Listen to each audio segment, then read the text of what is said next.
Well, they said put it out there, and there it is for the first time on a big old screen. Kind of an interesting moment for me. Certainly had no designs on growing up to be an author. But I had some things to say, and so we'll see how it goes. I was struck by the video, this idea of all of the alternate futures and alternate histories, and how that connects to this conversation about which one do we choose to live in. We actually get to choose which one of those we live in. And we spend our lives and our decades and our heart and soul and blood and sweat and tears building these businesses that we hope have meaning and substance and purpose. And we hope that it lives on beyond us. But one of life's inevitabilities is, as it was so simply put before, we're all going to die. That's pretty exciting, tough to follow. But here's what that means. We're not here forever, and so someday, someone, not you, will own or lead your business. So if purpose matters to you, if legacy matters to you, then what happens after is just as important as what happens with you. So how do we do this? How do we bring in a partner in our business? How do we sell our business and do it in a way that's actually consistent with our values? You or somebody you know is wrestling with this right now or will be in the future. One of the things that has brought me energy for working on this has been conversations with friends, some of you in the audience that are in the midst of this saying, I am a conscious capitalist and this is how it works in my business, and yet I need to do this. How do I do this in a way that fits this business? How do I do this in a way that honors who we are as a company? So Rand alluded a little bit to my story. What he didn't talk about was this thing they keep calling the hero's journey. When you're in it, it does not feel like the hero's journey. It feels like this. Started a company at 23. We grew a bunch, like 40% every quarter for years. We went public. We sold the company in 2002, and it didn't turn out like I thought it was going to turn out. I listened very carefully to my stunningly expensive advisors who had decades of experience doing this, and they got the outcome that they thought was best for the company. 12 months after we closed that transaction, the company we sold to went bankrupt. And that 12 months was probably the toughest 12 months of my life. The bankruptcy actually turned out to be a second shot. Like, this is usually one of those you get one shot kind of things. And it turned out to be a second shot. So we bought it back. We bought our own business back. We got another shot at it for 4 years. We sold it again. I wish I could say I learned all of the lessons I needed to know about how to do this on the first round.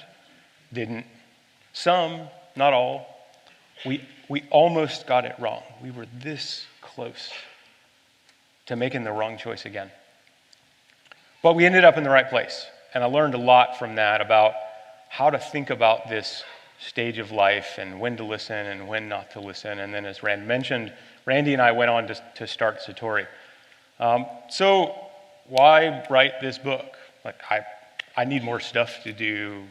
Like, I need a hole in the head, or this was not a thing that easily fit in the conversation. But here's the deal. There was no book out there. There was no conversation about this. No one is talking about this because it happens one time in our life, or maybe if we're lucky, twice. And so it just goes on.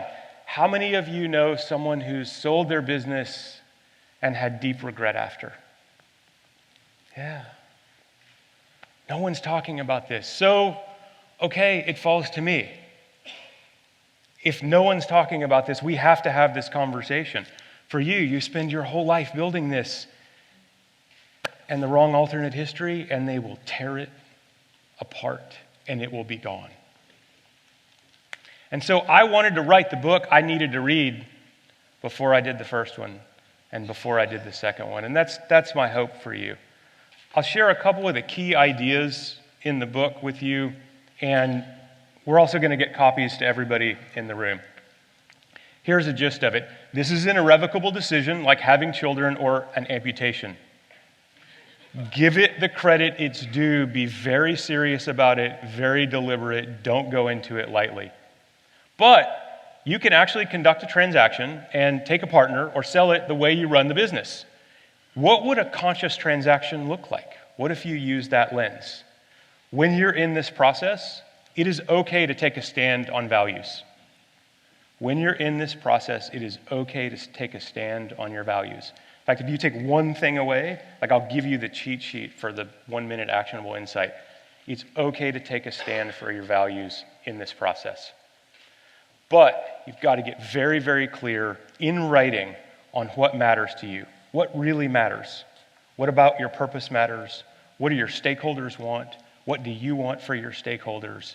And do not forget, as Elise talked about, and almost all of the speakers have talked about this idea, there are stakeholders we often forget, ourselves in this. This transaction, be it a partner or an exit, will have an effect on you. Be deliberate about what you want for you and be deliberate about what you want for your family. They are both important stakeholders in this process. Be skeptical of everything and have an open mind. There are some things you are very sure about this investor or this acquirer or the way the world is, and you might not be right. So have an open mind and be skeptical.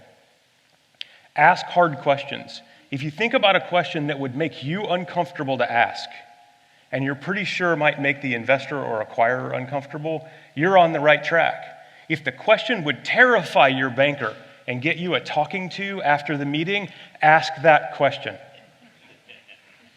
As it turns out, the most important day in this process is not the day the transaction closes. It's the day after. Thank you.